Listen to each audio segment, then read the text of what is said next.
Hello, everybody. This is Mrs. O'Bear. Look at the tracks that I have found today. Oh,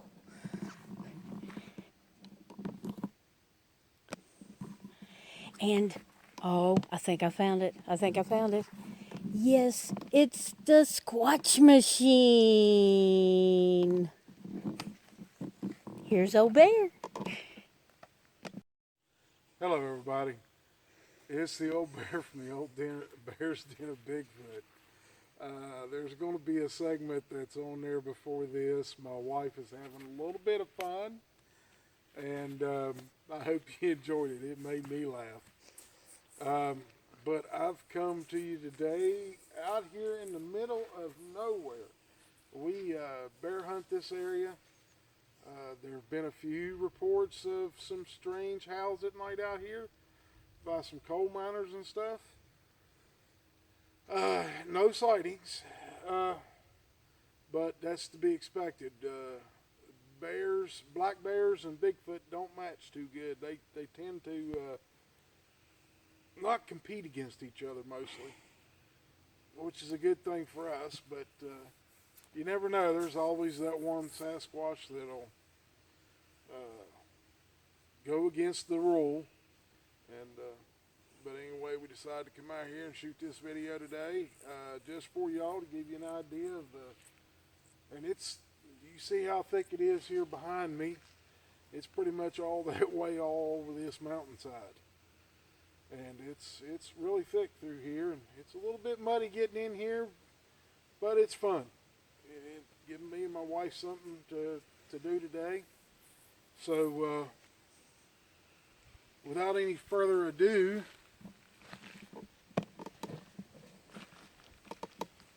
we are going to stand here and read this one to you. I can see better without my glasses on. Who'd have thought?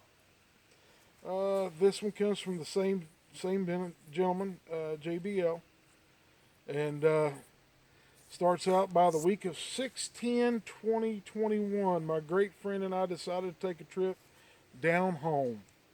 We arrived late after passing our exit up right off the bat.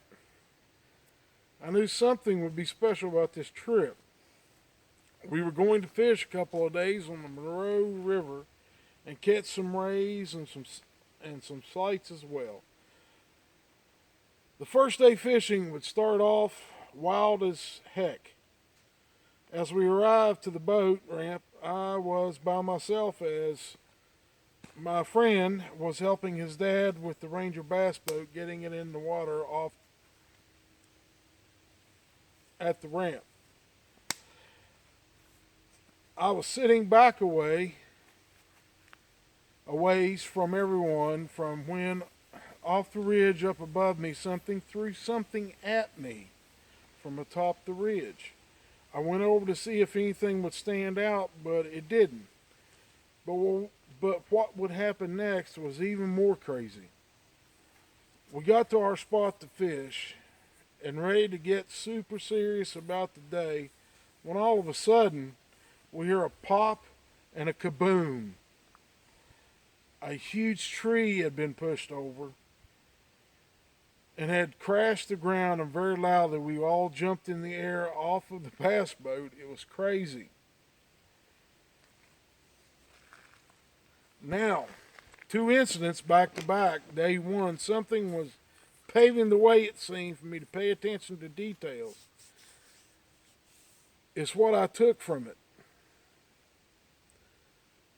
As now know I am an identical twin, but a twin less twin, as my little brother passed shortly after birth. I experienced weird happenings. I dream things that happen later on in life. I see things before they happen.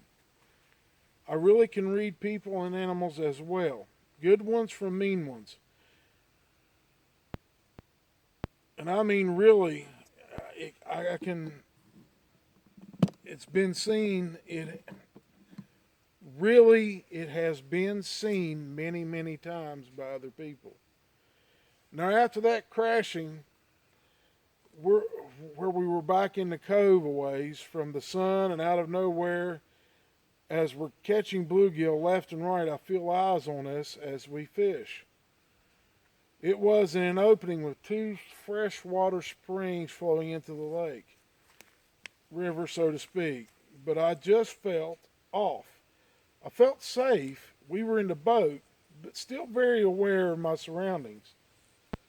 Then out of nowhere, one shot of wind and then a storm opened up, a kind of kick our butts off the lake. We take off immediately towards the opening to get back to the boat ramp and realized 20 minutes later we were lost and had to turn the other way and finally got back to the boat dock. We were drenched. We got the boat out that evening after after the rainstorm. The next couple of days we stay close as the rains come and come again. We fished my friend's dad's local pond catching warmouths. Then the last day we went sightseeing as I got pictures of the whole trip on the lake. Well, on the way home, my buddy and I are talking about the release of the book that I wrote and its projected date as I just finished writing it. When we roll into Berea, Kentucky, something is off. I look to the right, and up about 2,000 feet up on a mountain, there's a crew ripping the trees off of the top of the mountain for a new road. I took it, but what was wild was on our side we started to see tree breaks at 8 foot high.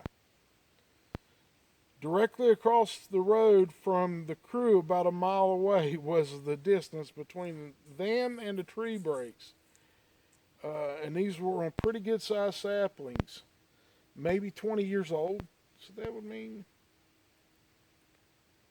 that big around. So about a 20-year-old sapling would probably be built like this.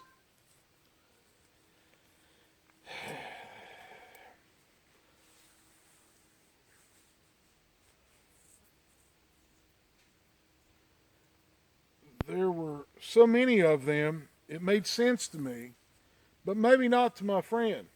He's a rookie, but I knew it. I knew it was a clan being ticked off or setting a warning or both.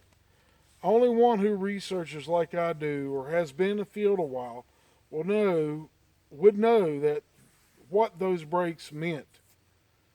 To me, it all made sense now. To me, the incident of something being thrown at me in a tree crash, and now these tree breaks directly across from a deforest project stood out. All of it did. Things like this that will help other researchers to look for evidence. It's a lot of common sense and a lot of extra perception sense as well. I use mine for the right reason. Now, this is a shorter video, but this is another set of experiences this gentleman had just this past beginning of June, the early part of June this year, and near Berea, Kentucky. And the people in Kentucky know where all these places are. And if you go looking around and you get out near Berea, for the past 10 years, that area has been pretty hot and heavy. And, I've been down there. I've been through there. I've seen signs of Bigfoot along the roadways. And they're upset about something. They're putting new roads in over there pretty heavy. And you